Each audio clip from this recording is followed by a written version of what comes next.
മാതൃദിനം അമ്മമാരുടെ മാത്രമല്ല, അമ്മയെ ജീവനേക്കാളെ സ്നേഹിക്കുന്ന മക്കളുടേത് കൂടിയാണ്. ജീവിതത്തിൽ ഇതുവരെ പെറ്റമ്മയെ നേരിൽ കണ്ടിട്ടില്ലെങ്കിലും ഓരോ ജീവശ്വാസത്തിലും അമ്മയെ സ്മരിക്കുന്ന ഒരു മകളാണ് റെജീന. ജീവിതം കൊണ്ട് ഫ്രഞ്ചുകാരിയായ റെജീന അടുത്തിടയ്ക്ക് പത്തനംതിട്ടയിലെത്തി. ഇതിന് പിന്നിലുള്ള ഒരേയൊരു കാരണവും അമ്മയാണ്. അത് എന്താണെന്നല്ലേ കണ്ടു തന്നെ അറിയാം. റെജീനയ്ക്ക് കേരളം എന്നാൽ അമ്മയുള്ള സ്ഥലമാണ്. അമ്മയെ അന്വേഷിച്ച് റെജീന ഫ്രാൻസിൽ നിന്നും കേരളത്തിലേക്ക് എത്തുന്നത് ഇത് 3-ാം തവണ. 48 വർഷങ്ങൾക്ക് മുൻപ് പത്തനംതിട്ടയിലെ കുന്നന്താനം പാലക്കാത്തകടി സെന്റ് ജോസഫ് കോൺവെന്റിൽ ജനിച്ച ഉടനെ ഉപേക്ഷിക്കപ്പെട്ട നിലയിൽ കിട്ടിയതാണ് റെജീനയെ. 4 വയസ്സുവരെ ഇവിടെയായിരുന്നു ജീവിതം. 4-ാം വയസ്സിൽ ഫ്രഞ്ച് ദമ്പതികളായ ക്യാമിലും ജാൻവീവും റെജീനയെ കോൺവെന്റിൽ നിന്നും ദത്തെടുത്തു. അങ്ങനെ റെജീന ഫ്രാൻസിലേക്ക്. വളർത്തുരക്ഷിതാക്കളോടൊപ്പമുള്ള സന്തോഷകരമായ ജീവിതം. അപ്പോഴും തൻ്റെ പെറ്റമ്മയുടെ ചിന്തകൾ റെജീനയുടെ ഉള്ളിൽ ഒരു നോവായി അവശേഷിച്ചു. അമ്മയെ ഒരു നോക്ക് കാണുക എന്നത് റെജീനയുടെ ജീവിത ലക്ഷ്യമായി മാറി. ഈ ലക്ഷ്യത്തോടെ റെജീന ഇടയ്ക്ക് കേരളത്തിലേക്ക് വരും. കഴിഞ്ഞ 2 തവണയും കേരളത്തിലെത്തി അമ്മയെ കണ്ടെത്താനുള്ള ശ്രമങ്ങൾ പരാജയപ്പെട്ടെങ്കിലും ശ്രമങ്ങളിൽ നിന്നും പിന്തിരിയാൻ റെജീന തയ്യാറായില്ല.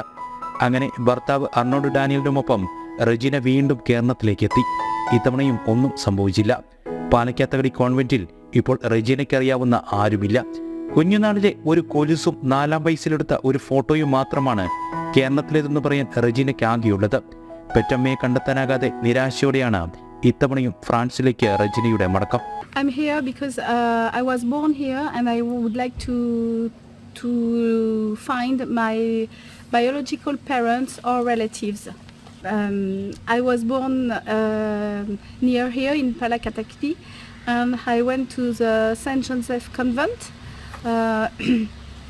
And which was an orphanage before. At the age of 4, I was sent to France. I was adopted by French people, and now since 2003, I'm looking for my biological parents because I just want to know who they are and who I am look liking. തൻ്റെ പെറ്റമ്മയെ ഒരിക്കൽ നേരിൽ കാണും. ആ വിളി തന്നിലേക്ക് എത്തും. തൻ്റെ ജീവിതത്തിൻ്റെ അടയാളമായ ആ കുഞ്ഞു കൊലുസുകൾ ഹൃദയത്തോട് ചേർത്ത് വെച്ച് ആ ഒരു നിമിഷത്തിനായി കാത്തിരിക്കുകയാണ് റെജീന. ജനം, പത്തനംതിട്ട.